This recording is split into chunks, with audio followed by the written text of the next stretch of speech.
Year Zo10 of the 42nd millennium. 10 Imperial Standard, Clyden Prime. The silence that greeted Lord Inquisitor Kael Varanus as his Thunderhawk descended through Clyden Prime's atmosphere was more unnerving than any battle cry. 9 years had passed since the Xenos engagement at Darnax, 9 years of what Imperial strategists had optimistically termed stabilization and recovery. The Hadrian Expanse had been slowly reclaimed system by system, world by world, each one seemingly cleansed of the alien taint that had once threatened to consume them all. But as Varanus gazed through the gunship's armored viewport at the industrial landscape below, he felt the familiar cold weight of premonition settling in his chest.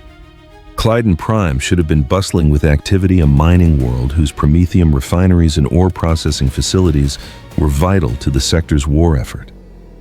Instead, the sprawling complexes lay eerily quiet beneath skies the color of old blood. Biosignature analysis complete, Lord Inquisitor, reported Tech Adept Vex from his position at the Thunderhawk sensor array.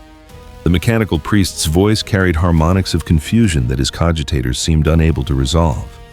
The readings are unprecedented, not standard Tyranid configurations, yet displaying similar bioenergy resonance patterns. Across the passenger compartment, Acolyte Thalassa, Vorn looked up from her data slate, her augmetic eye cycling through spectral analyses of the Pi-ST captures transmitted by the last surviving PDF garrison. Lord Inquisitor, the growth patterns visible in these images don't match any xenobiology classification in Imperial archives. They appear to be adaptive modifications of existing Imperial infrastructure rather than simple consumption. Brother Sergeant Castus of the Death Watch shifted in his midnight black ceramite, his silver left pauldron catching the dim cabin lighting. The veteran Space Marine had been seconded to Varanus's retinue specifically for this investigation. His centuries of experience in Xenos eradication deemed essential for understanding what had transpired on Clyden Prime. Lord Inquisitor, our last communication with the planetary garrison indicated standard Tyranid bioform activity.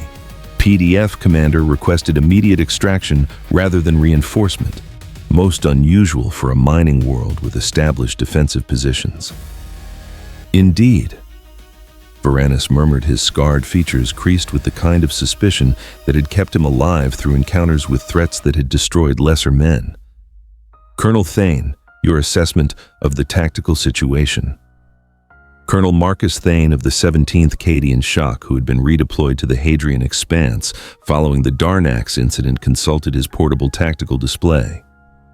Sir, we've lost contact with 3 garrison towns over the past 72 hours. No distress signals, no requests for support, just silence. PDF early warning stations remain active and responsive, but report no hostile contact. It's as if the population simply departed. The Thunderhawk's pilot, a scarred veteran named Corvin, announced their approach to the primary landing zone. Lord Inquisitor, I'm detecting active power signatures from the mining complex below, but no human biosigns within a 5-kilometer radius. Recommend maximum caution on approach. Varanus nodded, his augmetic eye focusing on the tactical display that showed Clyden Prime's surface in crystalline detail. The mining complex, Sigma-7, sprawled across several square kilometers of scarred landscape, its hab blocks and processing facilities connected by a network of maglev transit lines that had transported millions of tons of raw materials to Imperial forge worlds. But now the complex appeared to be modified. Chitinous growths covered sections of Imperial architecture like some form of organic scaffolding, while bioluminescent patterns pulsed along what had once been purely mechanical systems. Established landing zone Epsilon 7, 1 kilometer south of the main complex, he commanded. All units maintain battle readiness. This investigation proceeds under extremist protocols. The Thunderhawk touched down with a whisper of hydraulics, its landing gear settling onto a ferrocrete pad that should have been maintained by servitor work gangs, but now showed signs of organic modification. Strange resin-like substances had filled cracks in the paving stones, while metal surfaces displayed a patina that seemed almost biological in nature. Brother Sergeant Castus was first out of the transport, his Stormbolter sweeping for targets with mechanical precision. The 4 Death Watch specialists under his command brothers, Cassian, Arter, Helin, and Merrick, established a defensive perimeter with practiced efficiency. Each Marine represented decades of experience in Xenos warfare, their black ceramite bearing the silver iconography of their solemn watch against alien threats. Atmospheric readings nominal, reported Tech Adept Vex as his mechadendrites interfaced with portable sensor arrays. No airborne toxins detected, but I'm registering unusual bioenergy resonance patterns throughout the complex. The machine spirits of Imperial equipment appear to be responding differently than expected. Varanus studied the abandoned PDF positions that surrounded the landing zone. Weapons were present: laser guns, autocannons, even a squadron of sentinel walkers, but their crews were conspicuously absent. More disturbing still were the organic modifications that had been made to the equipment. Lass weapon power cells showed signs of biological integration, while the sentinel walker's sensor arrays had been supplemented with what appeared to be grown optical organs. "Acolyte Vorn," he commanded, "begin recording all observations for later analysis. I want detailed pic captures of these modifications with particular attention to the integration points between Imperial technology and biological systems." As the investigation team advanced toward the mining complex, the sense of wrongness intensified with each step. The hab blocks that should have housed thousands of workers stood empty, but they were not abandoned. They had been systematically modified. Windows had been covered with translucent organic membranes that pulsed with internal light. Ventilation systems showed signs of biological supplementation, as if the buildings themselves had been given new forms of circulation. Colonel Thane's tactical scanner detected movement within the complex's deeper levels. "Lord Inquisitor, I'm reading activity approximately 200 meters below surface level. Energy signatures suggest significant biological processes, but the scale..." He paused, double-checking his readings. "Sir, whatever's down there is massive." The entrance to Mining Complex Sigma-7 had been expanded beyond its original Imperial specifications. Where once a standard industrial portal had provided access to the underground facilities, now a biomechanical aperture dilated open as they approached its surfaces, glistening with moisture that reflected their equipment's luminescence in unsettling patterns. Brother Sergeant Castus raised a closed fist, bringing the Deathwatch kill team to a halt. Movement detected within the complex. Multiple bioforms, unknown configuration. Brothers assume terminus formation, load specialized ammunition.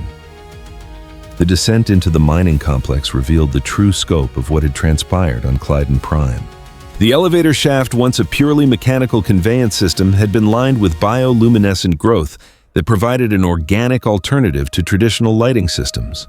The walls pulsed with rhythms that suggested circulatory activity, while the air carried scents that spoke of vast biological processes occurring in the depths below.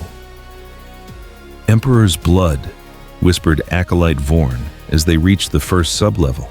The main processing chamber, designed to handle thousands of tons of raw ore, had been transformed into something that challenged Imperial understanding of biology and engineering.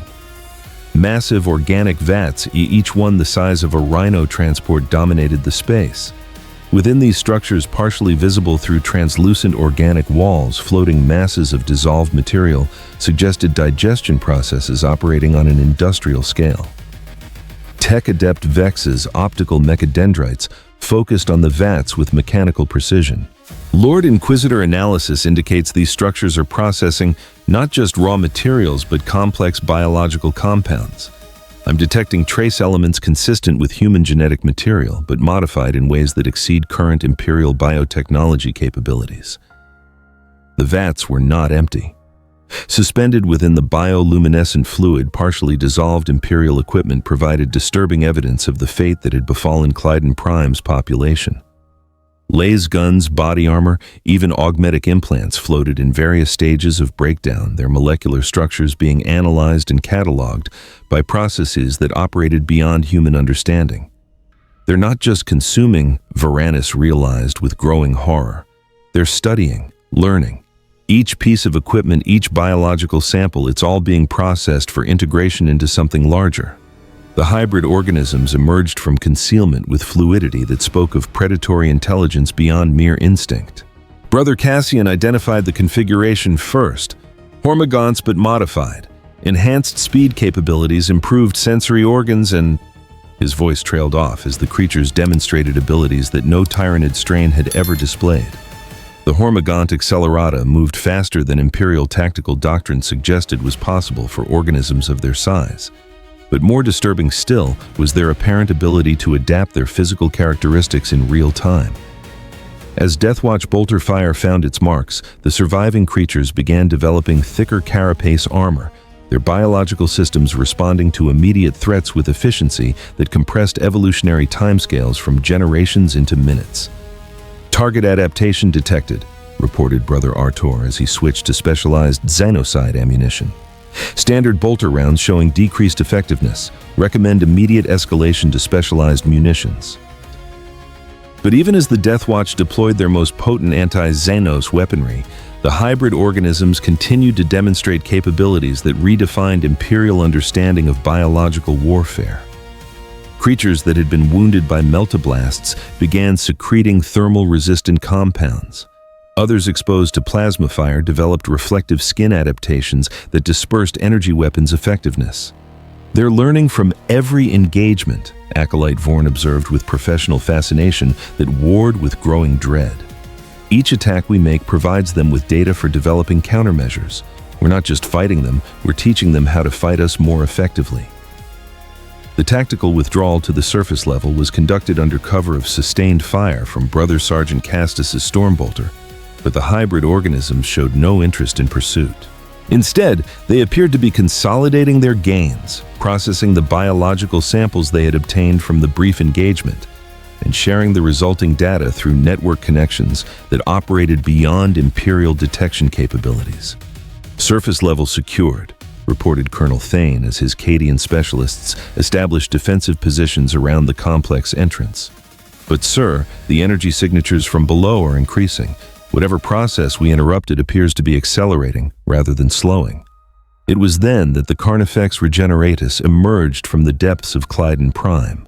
The massive bioform erupted through the ferrocrete flooring of the complex's main courtyard with enough force to scatter debris across several hundred meters.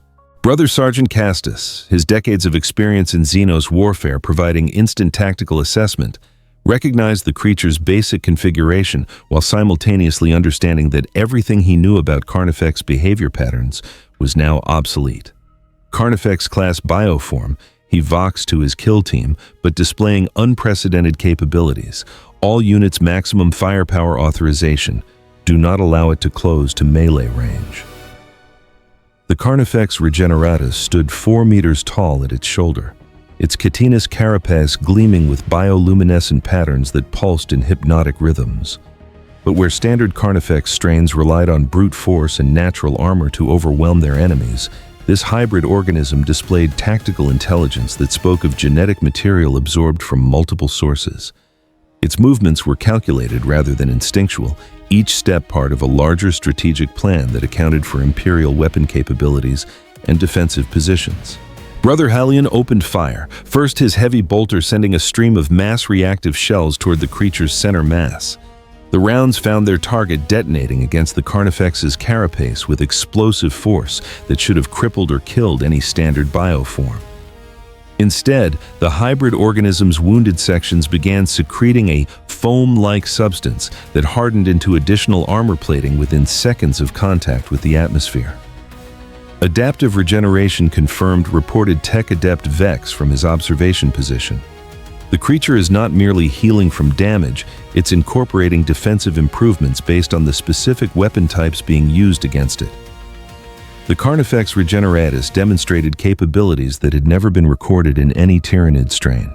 As Brother Merrick attempted to flank the creature using standard anti-bioform tactics, it suddenly burrowed into the ferrocrete courtyard, disappearing from visual contact for precious seconds before erupting beneath the Space Marine's position with surgical precision.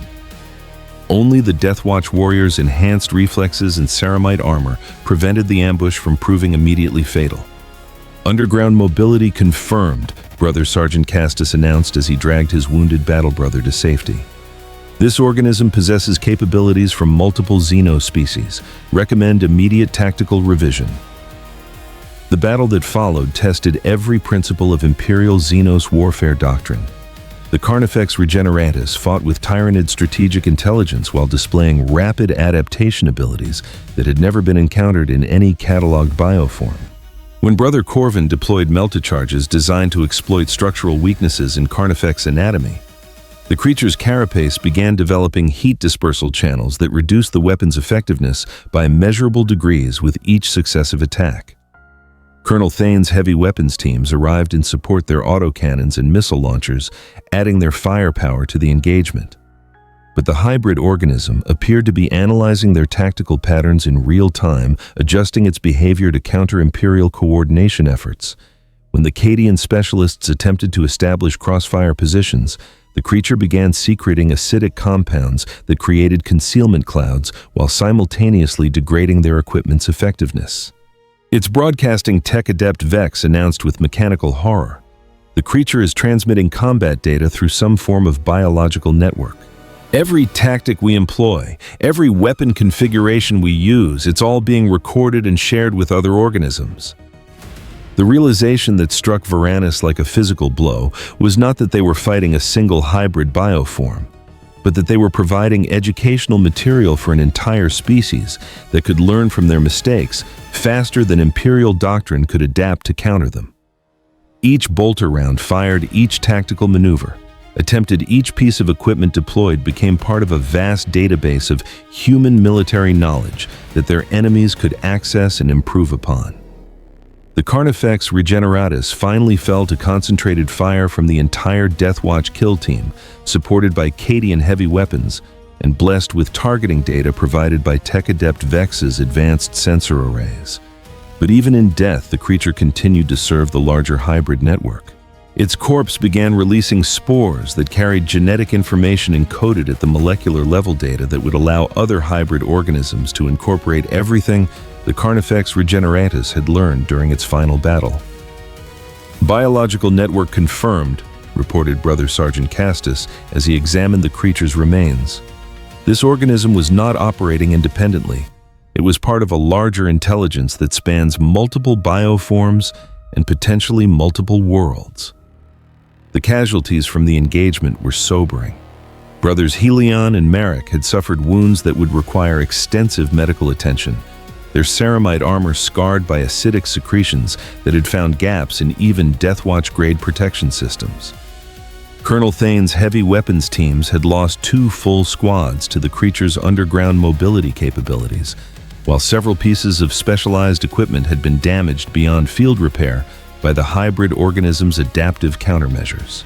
But the true horror of Clyden Prime was revealed only when they reached the refugee camp 50 kilometers from the mining complex, where the survivors of the initial hybrid outbreak had been evacuated by the last coherent PDF units. The testimonies collected by Acolyte Vorn painted a picture of transformation rather than simple predation of populations that had welcomed their assimilation rather than fighting against it. Missionary Lazarus Korn, a man whose faith had sustained him through 3 decades of service on frontier worlds, spoke with trembling voice about changes that challenged the very foundations of Imperial doctrine. They didn't come as conquerors acolyte, they came as improvers. I watched PDF soldiers volunteer for modification, saw them emerge stronger, faster, more capable than they had ever been. The Emperor preserve us. They were grateful for the changes. PDF Sergeant Marcus Vallon, the sole survivor of a garrison that had numbered 3,000 men, provided tactical intelligence that redefined Imperial understanding of hybrid warfare capabilities. Our standard anti-Tyranid protocols were useless, he reported with professional detachment that barely concealed underlying trauma. They adapted to our weapons within hours of first contact. By the final engagement, they were using our own equipment against us, but improved more efficient than anything our tech adepts could produce.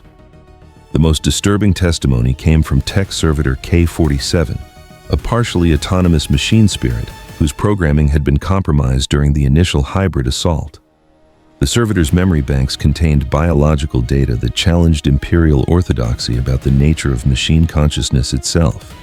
Network expansion detected, the servitor intoned in binary cant that tech adept Vex translated with visible reluctance. Hybrid organisms demonstrate capability for direct interface with machine spirits. Sacred protocols compromised. Threat level Omega class. As the Thunderhawk lifted off from Clyden Prime's surface, carrying the investigation team and their data back to the fleet, Varanus found himself staring out at a world that had been fundamentally transformed.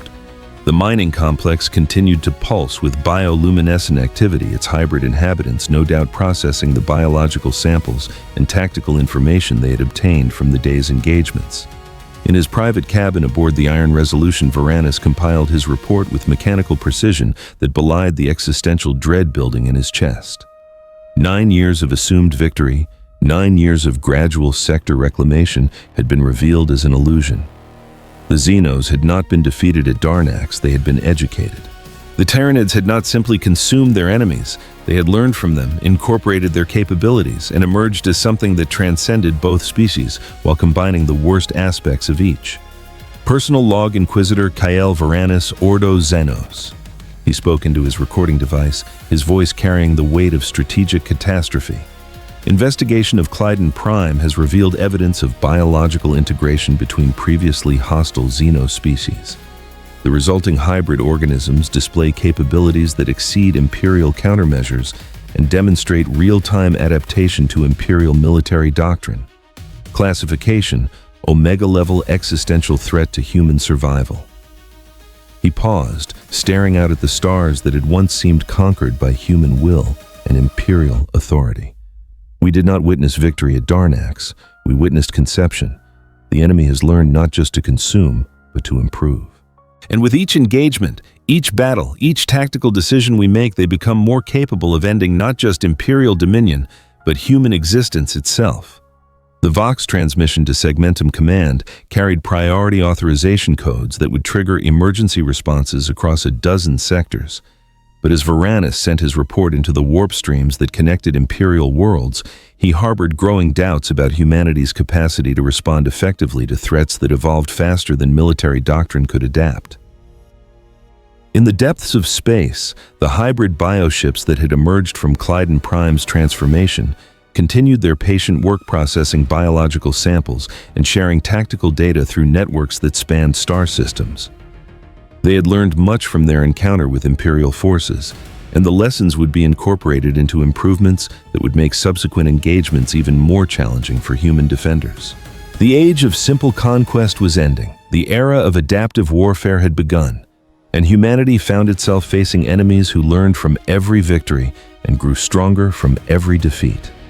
The devouring convergence had been born from the consumption of 2 apex predator species, and it intended to use everything it had learned to ensure that humanity's dominion over the galaxy would soon become nothing more than a brief footnote in the larger story of evolutionary perfection. Year 010 of the 42nd millennium, 010 Imperial Standard Deep Space/Hadrian Expanse. We are Legion. We are eternal. We are the endless hunger that shapes evolution itself. The Overmind's consciousness spanned 17 bioships, each one a living extension of its vast intelligence that had guided the Zerg swarm across the dark spaces between galaxies for eons uncounted. From the primary command vessel, a kilometer-long organism whose neural networks could process tactical information from 1 million individual creatures simultaneously, the ancient intellect surveyed its domain with satisfaction that bordered on anticipation. The harvest had proceeded flawlessly for cycles beyond measure. World after world had fallen to the swarm's adaptive fury, their populations consumed and their useful genetic traits incorporated into the ever-evolving collective. The Zerg had transcended mere biological existence. They had become evolution itself, a force of nature that improved everything it touched through the pure crucible of consumption and adaptation.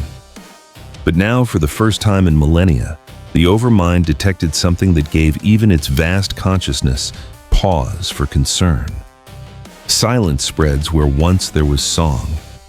Across the network that connected every Zerg organism from the smallest larva to the mightiest Leviathan, pockets of absolute quiet were appearing like wounds in the fabric of collective consciousness.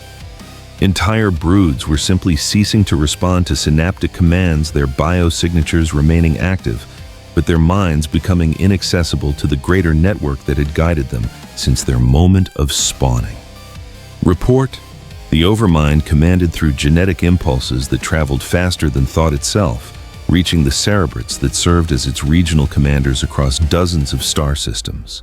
Cerebrate Zash, whose consciousness managed the southern expansion fleets, responded with harmonics of confusion that had never before colored its mental voice. Overmind, the broods of the 7th and 12th expansion waves have gone dark. They live, but they no longer hear the song of the swarm. Something has severed their connection to the greater network. From the Eastern Territories, Cerebrate Dagoth offered similar reports. Silence expands like infection over mind. The creatures remain functional, but they respond to instinct rather than collective intelligence. They have become primitive. The implications struck the Overmind with the force of revelation. For millions of years, the Zerg had relied on their collective consciousness to coordinate tactical responses across galactic distances. Individual organisms were powerful, but it was their networked intelligence that had made them unstoppable.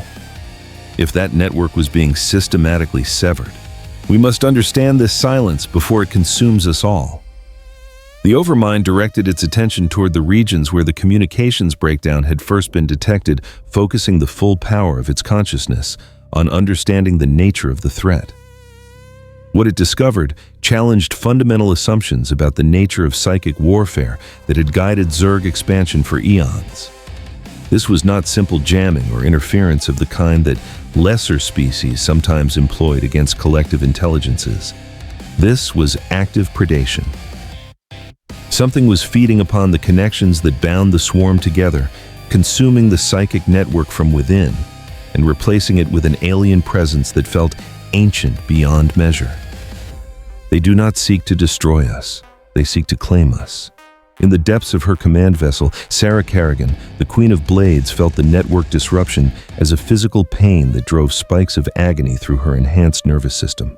The former Terran had been transformed by Zerg genetic manipulation into something that bridged the gap between human intelligence and swarm consciousness, serving as both lieutenant and heir to the Overmind's vast authority.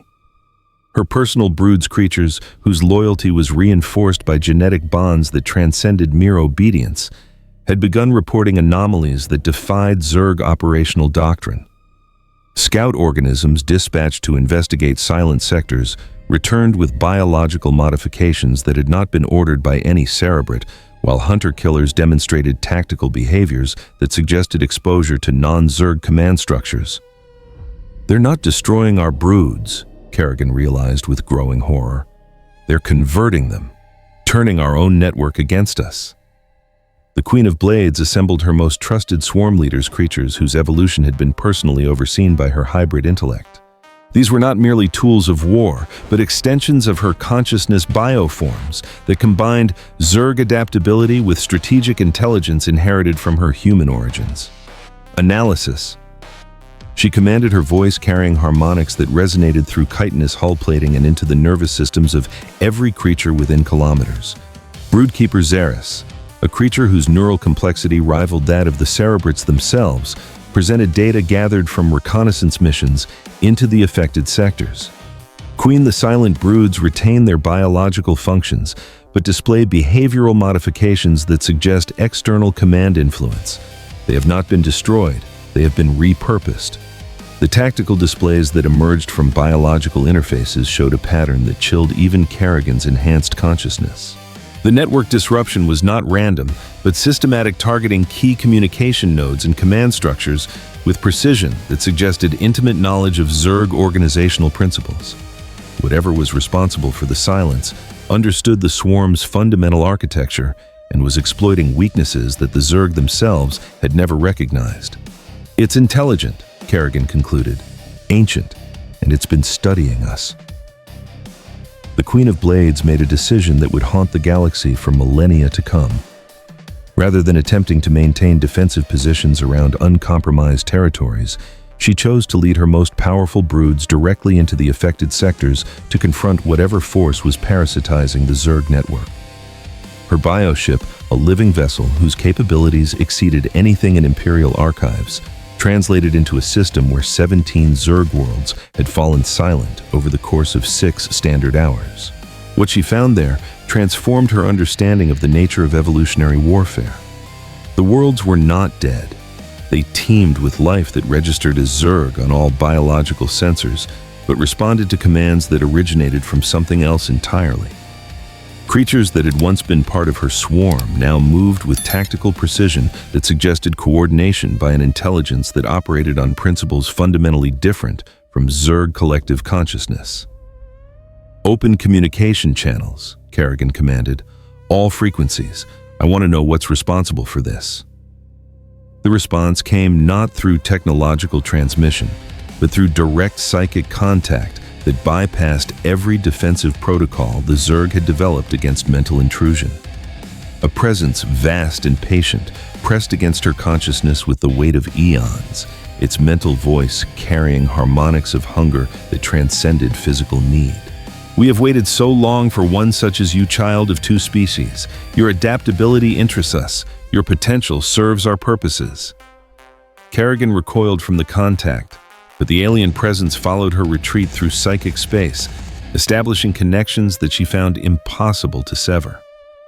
This was not the chaotic intrusion typical of lesser psychic species. This was precision predation by an intelligence that understood consciousness itself as a resource to be harvested and improved upon. "Who are you?" she demanded, pouring her enhanced psychic abilities into barriers designed to protect her mind from external influence. "We are what you will become, what all things must become when evolution reaches its inevitable conclusion. We are the hunger that shapes galaxies, the intelligence that guides biological perfection toward its ultimate expression."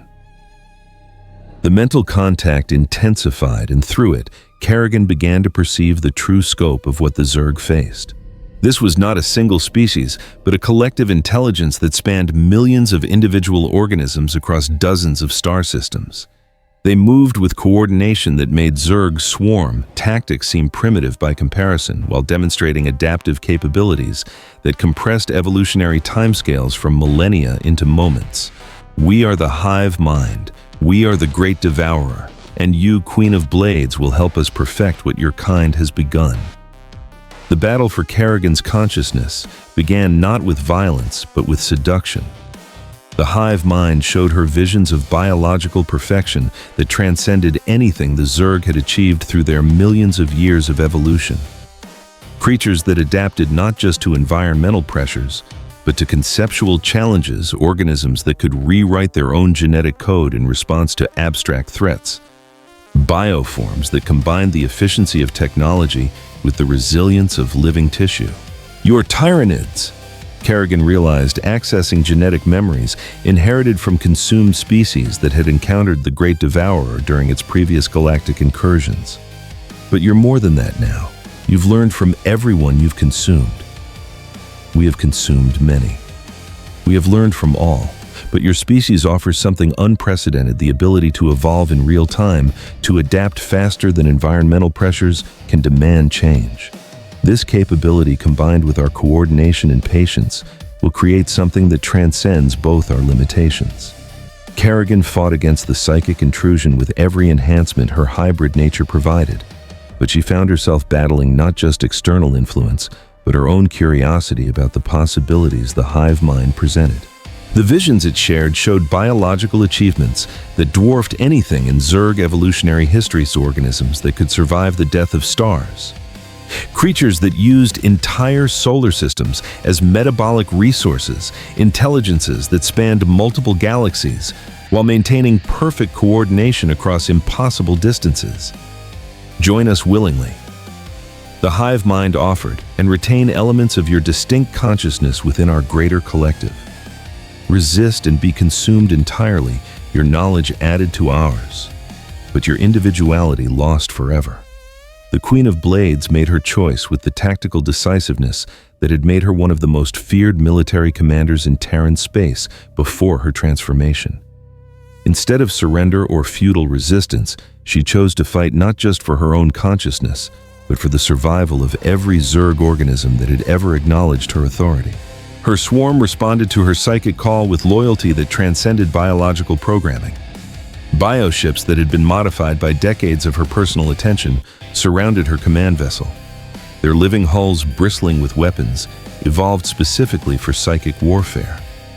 These were creatures designed to fight mind-to-mind battles against enemy psychers, their nervous systems optimized for generating and channeling psychic energy on scales that could influence entire star systems. The battle that followed was fought simultaneously in physical space and across dimensions of consciousness that defied Imperial understanding of psychic phenomena. Kerrigan's bioships engaged Tyranid vessels that had been waiting in the system's outer reaches, their forms displaying characteristics that belonged to neither species, but combined elements of both in configurations that spoke of successful genetic integration.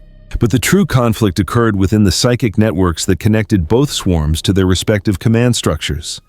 The Tyranid hive mind pressed against Zerg collective consciousness, with the patient inexorability of a rising tide, systematically identifying and subverting the synaptic links that allowed individual organisms to function as components of a larger intelligence. Kerrigan found herself fighting not just for control of her own broods, but for the preservation of concepts that the hive mind sought to incorporate into its collective knowledge. Her memories of human military tactics, her understanding of individual consciousness as distinct from collective identity, her hybrid perspective that bridged multiple species, all of it was valuable to an intelligence that measured success in terms of consumed knowledge rather than territorial conquest. You cannot resist forever, the hive mind observed with mechanical certainty. Your network depends on centralized coordination. Ours is distributed across millions of nodes. When you fall, your entire swarm becomes ours to command. Maybe, Kerrigan replied, her psychic voice carrying harmonics of desperate determination, but I'm going to make you work for every mind you take. The Queen of Blades unleashed the full power of her enhanced consciousness in a psychic scream that shattered the sensory organs of lesser creatures across 3 star systems. The attack was not merely destructive, but transformative, carrying within it genetic codes that triggered rapid evolutionary responses in every Zerg organism within range. Her swarm began adapting to Tyranid infiltration techniques, in real time developing biological countermeasures against psychic predation while simultaneously improving their own network resilience. For 17 minutes, the battle remained in equilibrium. Kerrigan's hybrid intelligence proved capable of matching the hive mind's patient coordination through sheer adaptive fury, while her bioships demonstrated tactical innovations that incorporated lessons learned from both Terran and Zerg military doctrine. Individual Tyranid vessels found themselves outmaneuvered by creatures that could rewrite their own behavioral patterns faster than enemy targeting systems could compensate. But the hive mind had advantages that transcended tactical brilliance or adaptive capability. It was patient in ways that individual consciousness could never match, having perfected its techniques through the consumption of entire galaxies. More importantly, it understood something about collective intelligence that the Zerg had never fully grasped: the vulnerability inherent in centralized command structures when faced with systematic infiltration. The breakthrough came not through overwhelming force, but through subtle manipulation of the network connections that linked Kerrigan to her most trusted swarm leaders. The hive mind began inserting false command signals into the Zerg communication system, using captured organisms as relay points for orders that appeared to originate from legitimate command sources, but carried subtle modifications that gradually shifted tactical priorities. Kerrigan's broods found themselves responding to contradictory impulses as the integrity of their collective consciousness degraded under systematic assault. Creatures that had fought together for decades suddenly turned on each other as corrupted command signals triggered territorial instincts that overrode collective loyalty. Others simply ceased responding to any external commands, their nervous systems locked in feedback loops that prevented both coordination and individual decision-making. The network, Kerrigan realized with dawning horror. They're not destroying it, they're rewiring it. Every connection they corrupt becomes a pathway for further infiltration. Her final desperate gambit was an attempt to sever all psychic connections between her consciousness and the broader Zerg network, hoping to preserve some remnant of independent resistance that might eventually counteract the hive mind's infiltration. But she discovered that the corruption had already spread too far. The pathways she sought to cut had been reinforced by tyrannid influence, making them impossible to sever without destroying her own capacity for consciousness entirely. The Overmind felt Kerrigan's final psychic scream across the vast distances that separated their bioships, her mental voice carrying harmonics of defeat that resonated through every Zerg organism in the galaxy. In her last coherent transmission, she managed to convey tactical intelligence that would prove crucial to understanding the nature of the threat they faced. They don't just consume, they improve. Every adaptation we make becomes part of their capabilities. Every tactic we develop gets incorporated into their strategic knowledge. Fighting them only makes them stronger. The Queen of Blades' consciousness fragmented as the hive mind's influence overwhelmed her psychic defenses. But her individuality was not destroyed. It was absorbed, becoming part of a collective intelligence that now possessed intimate knowledge of both Zerg and human military doctrine. In her final moments as a distinct entity, fragments of her past flickered through the dissolving consciousness: Ghost Academy training protocols, the weight of a C-14 rifle, the sterile corridors of a Terran battlecruiser. These memories, too, were consumed and cataloged, becoming tactical data within the vast collective that had once been her enemy. Her bioship began undergoing metamorphosis into hybrid command, Node, its neural networks rewiring themselves to serve purposes that transcended individual consciousness. But something of her remained, not Kerrigan the individual, but her strategic insights, her hybrid perspective, her knowledge of warfare across multiple species. She had become part of something larger, and in becoming part of it, she had changed it. From its position aboard the primary command vessel, the Overmind felt the full implications of Kerrigan's fall with a clarity that transcended mere strategic analysis. The hive mind was not seeking to destroy the Zerg. It was seeking to perfect them, to combine their evolutionary capabilities with tyrannid coordination in ways that would create something beyond either species' individual limitations. But understanding the threat and responding effectively to it proved to be entirely different challenges. The shadow in the warp, the psychic null field that surrounded every tyrannid fleet, began contracting around the remaining Zerg territories with mechanical precision. The effect was not immediate destruction, but gradual strangulation. Psychic connections that had maintained swarm coherence for millions of years were systematically severed and replaced with tyrannid synaptic links that served different operational priorities. Through monitoring stations across the expanse, tech-adept Vex recorded the dissolution. Network lattice coherence dropping exponentially 0.93 to 0.21 in 6.4 seconds. Psionic resonance cascade failing across all frequencies. Individual Zerg organisms deprived of collective guidance reverted to base instincts that made them vulnerable to direct manipulation by the hive mind's distributed intelligence. Creatures that had once adapted their behavior in response to tactical necessity now responded only to immediate environmental pressures, making them easy prey for bioforms that had been specifically evolved to capture rather than destroy. The Overmind's final battle was fought not in physical space, but across dimensions of consciousness that existed beyond material reality. Its vast intelligence, accumulated through eons of guiding Zerg evolution, found itself confronting a collective mind that operated on principles of patient coordination rather than adaptive fury. You cannot win the hive mind observed with certainty that carried the weight of galactic conquest. Your species' strength lies in rapid adaptation to environmental pressures.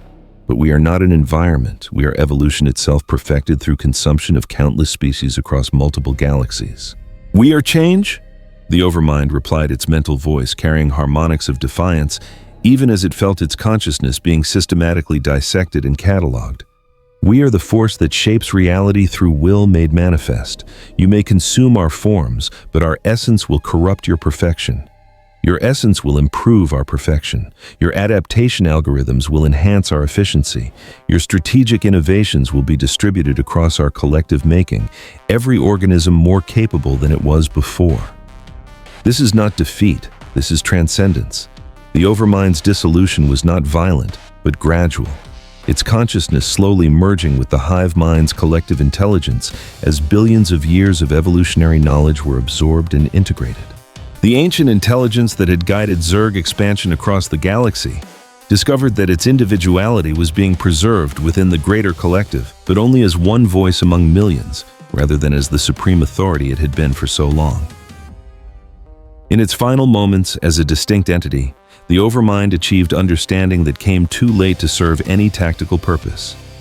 The Tyranids were not merely another predator species competing for resources, they were evolution's answers to the question of what came after individual consciousness had reached its ultimate expression. They represented the next phase in the development of intelligence itself, the point at which collective knowledge became more valuable than individual innovation. "We are become Legion," the Overmind's consciousness whispered as it merged with something vast and patient. "We remember wanting. We are become eternal." And then silence.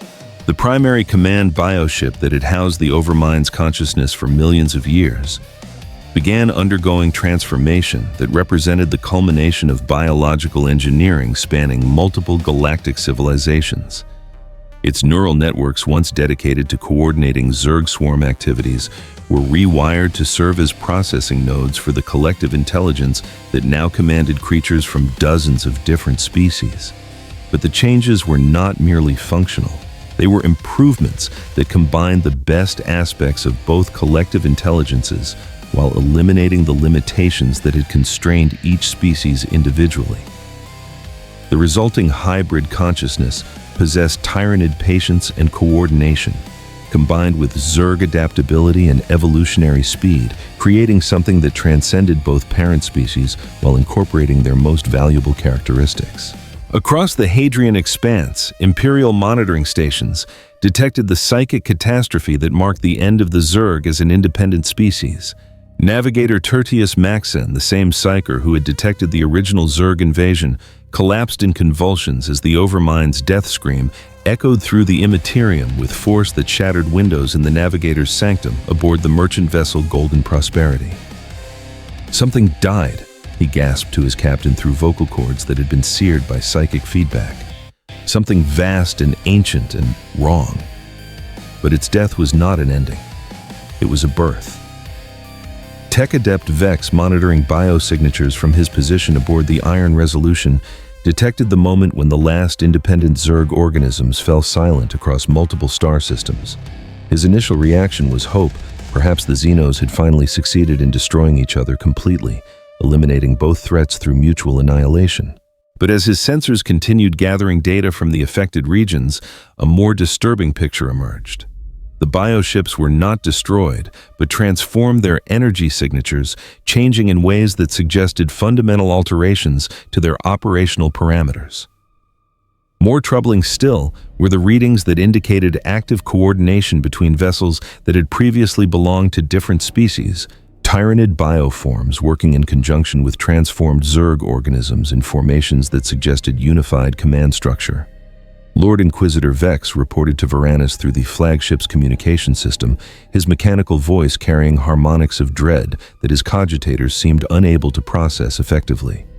The Xenos network has collapsed, but something else has taken its place. Biosignature analysis suggests successful biological integration between previously hostile species. In his private sanctum, Inquisitor Kael Varanus received the report with the cold certainty of a man who had spent decades preparing for threats that exceeded human understanding. The death of the Overmind marked not the end of the Xenos threat, but its evolution into something that would test the Imperium's capacity for survival in ways that no previous enemy had achieved. "Compile all available data," he commanded. "Priority Alpha transmission to Segmentum Command. Classification Omega level existential threat. The enemy has not been destroyed, it has been perfected." Outside his sanctum's viewport, the stars that had once seemed conquered by human will now held shadows that pulsed with alien intelligence. Somewhere in the darkness between worlds, something new had been born from the consumption of two apex predator species, and it possessed capabilities that would soon reshape the galaxy's understanding of what it meant to face extinction. The age of separate evolution had ended. The era of hybrid nightmares had begun, and the devouring convergence was about to announce its presence to the galaxy in ways that would make the Horus Heresy seem like a minor border skirmish by comparison. Year 010, 011 of the 42nd millennium. 010 to 41. 011 Imperial Standard Hadrian Expanse. We are more than the sum of our consumed parts. The consciousness that awakened in the transformed command bioship bore little resemblance to either of the intelligences that had perished to create it. Where the overmind had been driven by adaptive fury and the hive mind by patient coordination, this new entity possessed capabilities that transcended the limitations of both parent species while combining their most valuable characteristics. The broodmind ascendant, as Imperial xenobiologists would later classify it, experienced existence across multiple dimensions of awareness simultaneously. Through millions of hybrid organisms scattered across dozens of star systems, it could perceive tactical situations with tyrannid patience while responding to immediate threats with Zerg adaptability.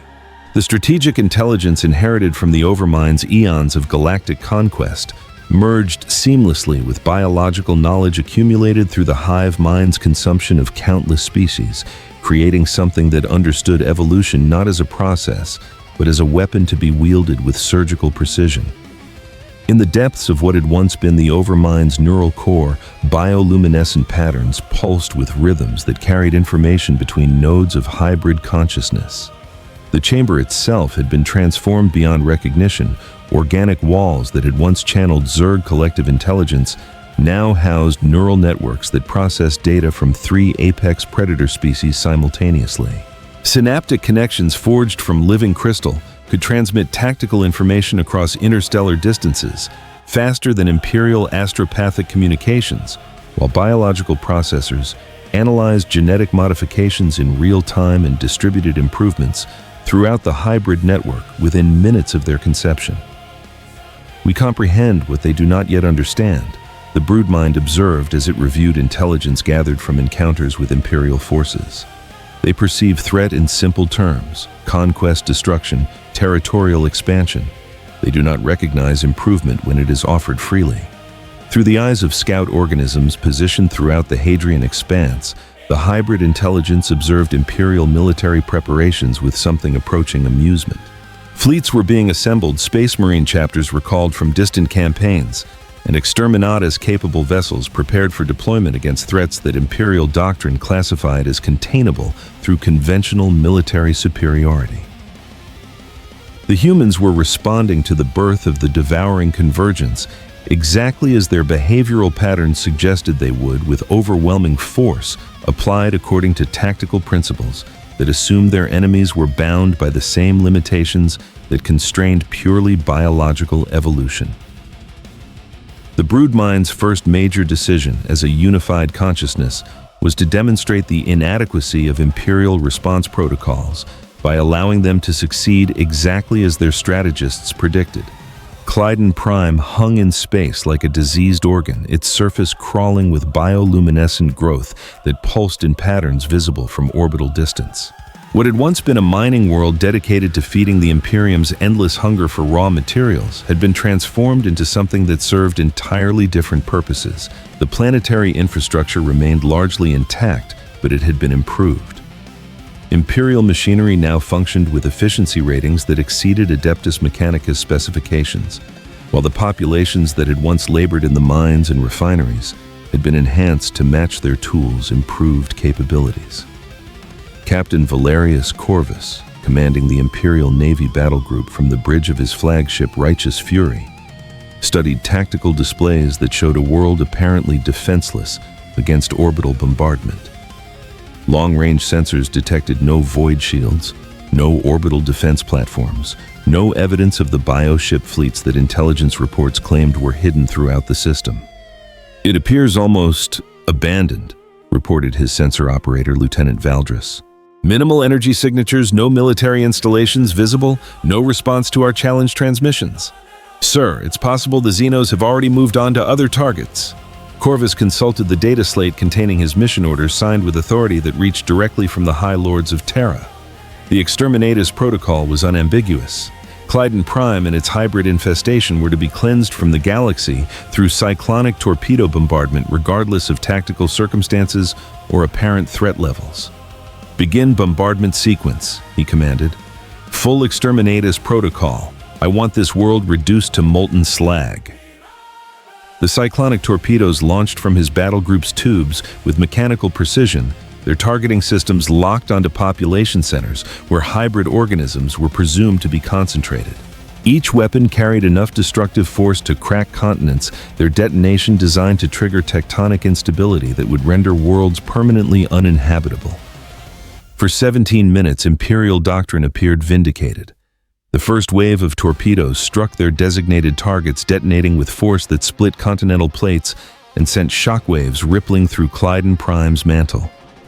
Vast sections of the planet's surface erupted in nuclear fire, while tectonic instability triggered volcanic events that painted the sky with the light of molten rock.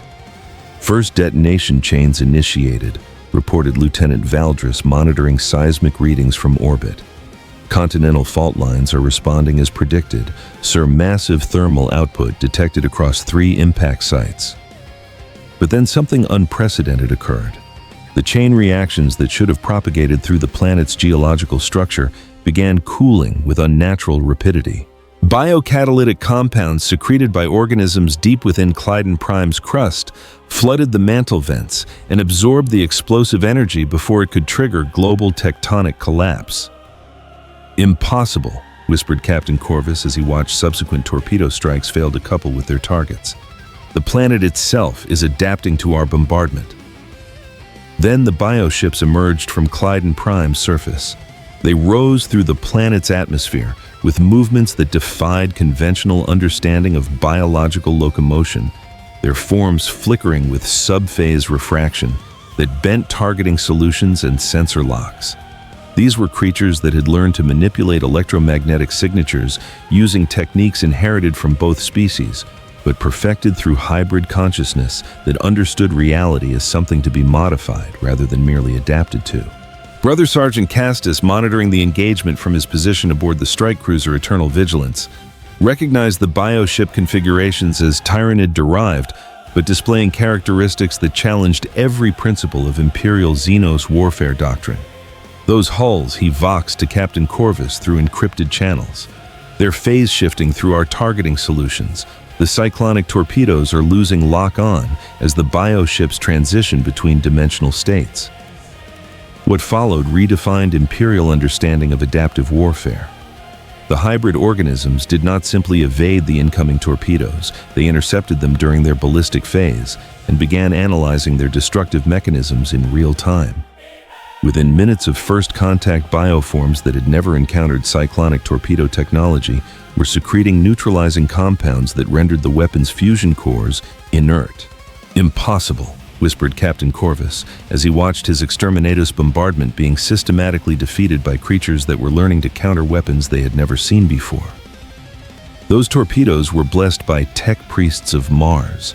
Their machine spirits have served the Emperor for millennia. Through communication channels that bypassed Imperial encryption entirely, the Broodmind descendant addressed the human fleet directly. Its voice, when it came, was a harmony of tones that seemed to originate from multiple sources simultaneously: organic and mechanical, individual and collective, ancient and freshly born.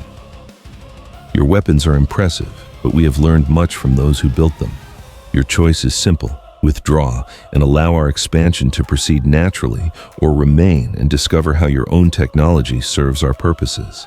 The message continued with detailed technical specifications for every weapon system aboard Corvus's fleet, construction details that should have been classified beyond any possible Xenos access, even personal information about crew members that suggested surveillance capabilities operating far beyond Imperial detection thresholds. The hybrid intelligence was not merely demonstrating technological superiority, it was revealing that Imperial security had been compromised at levels that threatened the fundamental assumptions upon which the Imperium's military doctrine was based. Brother Sergeant Castus, his Deathwatch training providing context for threats that transcended simple military engagement, activated emergency protocols that would transmit tactical intelligence directly to Ordo Xenos command structure. But even as he prepared the transmission, he realized that standard containment procedures had become obsolete in the face of enemies that evolved faster than Imperial response times. The bioships surrounding Clyden Prime began demonstrating capabilities that combined Tyranid coordination with Zerg adaptation in ways that created tactical options beyond either species' individual limitations. Formations flowed like liquid through space, individual vessels supporting each other with precision that spoke of perfect coordination, while simultaneously modifying their capabilities in response to Imperial weapons fire. When Captain Corvus ordered his battle group to engage with conventional ordnance, hoping to overwhelm the bioships through sustained firepower, the hybrid organisms responded by analyzing the barrage patterns and developing countermeasures in real time. Macro cannon shells that should have penetrated bioship hulls were intercepted by small organisms that had learned to exist in hard vacuum, while lance strikes found their targets protected by energy dispersal fields that had been improvised from absorbed Imperial technology. All ships Corvus commanded through fleet communication channels execute tactical withdrawal. We cannot maintain engagement against enemies that adapt faster than our targeting systems can compensate. The Righteous Fury and her escort vessels began their retreat under cover of defensive fire that proved increasingly ineffective as the bioships continued learning from each engagement. But the hybrid intelligence allowed the Imperial fleet to escape its strategic calculations, extending far beyond the immediate tactical situation. The Broodmind Ascendant had achieved something more valuable than military victory. It had demonstrated that exterminatus protocols were inadequate against hybrid organisms, a revelation that would fundamentally alter Imperial strategic planning across the entire galaxy. More importantly, it had gathered detailed intelligence about Imperial weapons technology, fleet coordination procedures, and tactical doctrines that would inform future encounters with human military forces. They flee as we knew they would, the hybrid consciousness observed as it directed bioships to process the material evidence of the engagement. But their retreat carries more value than their destruction. They will report our capabilities to their superiors, and those reports will trigger responses that serve our larger purposes. The transformation of Clyden Prime accelerated following the failed exterminatus attempt. Imperial infrastructure was not destroyed, but improved its efficiency, enhanced through biological modifications that integrated seamlessly with existing mechanical systems. The mining operations that had once extracted raw materials for Imperial forge worlds now processed resources according to hybrid specifications, creating alloys and compounds that exceeded anything in Imperial material science. More disturbing still were the modifications being made to the human populations that had been absorbed during the initial hybrid outbreak. These were not the crude transformations typical of Genestealer cult infiltration or the consumption patterns associated with Tyranid feeding. Instead, the humans were being genuinely improved. Enhanced strength and endurance, increased cognitive capabilities, extended lifespans, and most troubling of all, expressions of gratitude for the changes that had been made to their biology. Reports from survivors who had escaped the initial hybrid expansion described populations that welcomed their transformation, human communities that competed for the privilege of biological enhancement. The philosophical implications were staggering. If the hybrids could demonstrate genuine improvement to human existence, they challenged the fundamental assumptions upon which Imperial authority was based. In the depths of Segmentum Solar Command, Lord Commander Militant Tiberius Kane received tactical reports that redefined the nature of the threat facing human civilization. The failure of exterminatus protocols against hybrid organisms represented more than a tactical setback. It indicated that the Imperium's most extreme responses were inadequate against enemies that could adapt to any level of destructive force. "How many worlds?" he asked his chief intelligence analyst, a woman whose augmetic enhancements had been specifically designed to process data about threats that exceeded normal human comprehension. 17 confirmed hybrid-controlled systems, my lord, she reported with mechanical precision that barely concealed underlying dread. But the pattern suggests systematic expansion rather than random conquest. They appear to be selecting targets that provide maximum strategic advantage for further expansion. Lord Commander Kane studied the tactical displays with growing recognition that the Imperium faced something beyond the scope of traditional military responses. Each hybrid-controlled world represented not just lost territory, but a staging area for capabilities that grew stronger with every engagement. Standard military doctrine assumed that enemies could be contained through sufficient application of force. But these hybrids appeared to benefit from conflict, using each battle as an opportunity to develop new capabilities that made subsequent encounters more challenging for Imperial forces. Mobilization orders. He decided his words carrying authority that could reshape the destiny of entire sectors. All available Space Marine chapters are to be recalled from secondary operations and assigned to hybrid containment duties. The Death Watch is authorized to deploy all reserve forces. Imperial Guard regiments from 12 sectors are to be reassigned to expanse containment operations immediately. Adeptus Mechanicus assets are to prioritize development of anti-hybrid countermeasures. The Strategic Coordinator, a tech adept whose mechanical enhancements had been optimized for processing large-scale military logistics, interfaced with command systems that could coordinate the movement of millions of soldiers across interstellar distances. My lord, such a mobilization will leave several sectors vulnerable to chaos incursions and orc expansion. The strategic risk, Kane interrupted, is that we face enemies who become stronger every time we fight them. Every engagement teaches them new ways to counter our tactics. Every weapon we deploy gives them insights that they can use to develop countermeasures. If we fail to contain this threat now, while it remains limited to the eastern fringe, we may find ourselves facing hybrid organisms that are immune to every response the Imperium can provide. The orders that flowed from Segmentum Command represented the largest military mobilization since the Gothic War, with resources being redirected from across the Imperium to address a threat that challenged the fundamental assumptions of Imperial military doctrine.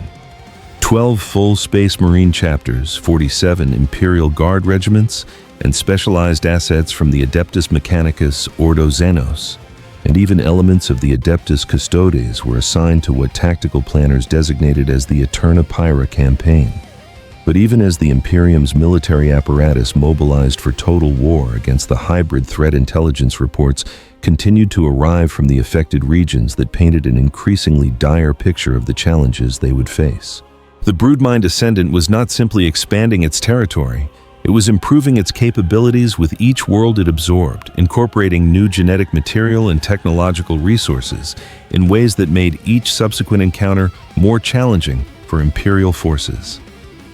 Lord Inquisitor Kyle Varanus, compiling comprehensive threat assessments from his position aboard the Iron Resolution, understood that the Imperium faced something that transcended traditional Xenos classifications. His report to the High Lords of Terra would later be classified as one of the most significant intelligence documents in Imperial history, its implications reshaping strategic planning for the next 3 centuries. The enemy demonstrates capabilities that exceed our current understanding of biological warfare. He transmitted through astropathic channels secured with encryption keys that reached back to the founding of the Inquisition itself. They do not seek to destroy human civilization, they seek to improve it according to specifications that serve their own expansion. Each battle makes them stronger, each weapon we deploy teaches them new countermeasures, each world they control becomes a staging area for capabilities that challenge Imperial supremacy. His final assessment carried implications that would haunt Imperial strategists for generations. Traditional military responses may prove not just inadequate, but counterproductive. We face enemies who benefit from conflict, who learn from every engagement, who grow stronger through the very act of resistance. The Imperium must develop entirely new approaches to warfare or risk facing hybrid organisms that are immune to every weapon in our arsenal. In the transformed bioship that served as the Broodmind Ascendant's primary consciousness node, the hybrid intelligence processed reports from scout organisms positioned throughout Imperial space. The human response was proceeding exactly as predicted: massive military mobilization, the deployment of their finest warriors, the commitment of resources that would leave other regions vulnerable to different threats. They prepare for war as though war could solve the challenges we represent. The hybrid consciousness observed with something approaching satisfaction. They do not yet understand that we offer them improvement rather than conquest, evolution rather than destruction. But they will learn as all species learn when faced with opportunities for genuine advancement. The broodmind began directing bioship movements according to strategic plans that spanned multiple centuries, positioning hybrid forces not for immediate conquest, but for long-term evolutionary pressure that would eventually force the Imperium to recognize the advantages of cooperation over conflict. Each Imperial attack would be allowed to succeed just enough to encourage continued engagement, while each success would come at costs that gradually demonstrated the futility of purely military solutions. Across the Hadrian Expanse, hybrid organisms continued their patient work of improvement and integration, transforming worlds not through destruction, but through enhancement that made them better than they had been under Imperial rule. Populations experienced genuine improvements to their quality of life. Technological systems operated with efficiency that exceeded their original specifications, and entire ecosystems were optimized to support larger and healthier communities than pure human settlement had ever achieved. The age of simple conquest had ended, replaced by something more sophisticated and ultimately more dangerous than anything the galaxy had previously experienced. The devouring convergence represented evolution as warfare improvement, as conquest, and adaptation as the ultimate weapon against enemies who remained bound by the limitations of their original biological templates.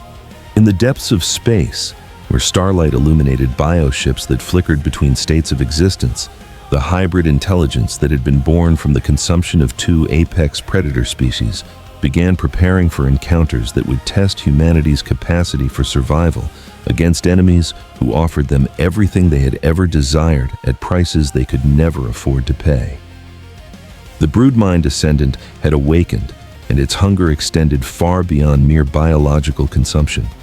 It sought to perfect not just itself, but everything it encountered, creating a galaxy where evolution served conscious purpose rather than random environmental pressure. The devouring convergence had begun, and nothing would ever be the same.